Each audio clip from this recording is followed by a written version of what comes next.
And so this Psalm 42, it's the account of a person who has a longing deep down in his soul to want to gather with God's people and to want to worship a worthy God.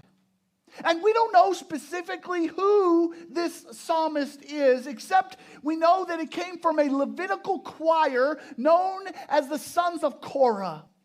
A Levitical choir, meaning they were from the tribe of Levi of the ancient nation of Israel. The tribe of Levi, they were the ones that were tasked with the worship in the temple. They were the ones that took care of all the religious duties. But we don't know specifically who this psalmist was. But what we do know is that this psalmist has been forced to flee. They've been perhaps exiled to another country. Maybe even into the hands of an enemy. And as a result, they've been isolated from temple worship. Now, if you were here last week or you were watching online, you know that was a big deal. Because in the Old Testament, God's presence was location-based. Jesus changed all of that. When Jesus came and died and bled on an old rugged cross for our sins, allowing us to have fellowship with God, all of this changed.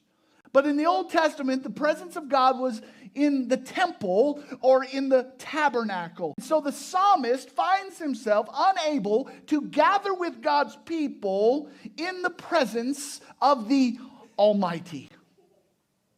And this is why he says in Psalm 42, verses 1 and 2, as the deer pants for streams of water, so my soul pants for you, my God. My soul thirsts for God, for the living God. He says, when can I go and meet with God? He's like on the edge of his seat. When can I go? He's like, the day of worship can't come soon enough. When can I go and meet with God? In the hot and dry desert region that was the Old Testament geography, the image here is that of the desperate thirst of an animal, perhaps one that's been being chased, one that has been running for its life, maybe just an animal that's been out in the middle of the hot desert sun and is so desperately thirsty because it can't find a cool source of refreshment.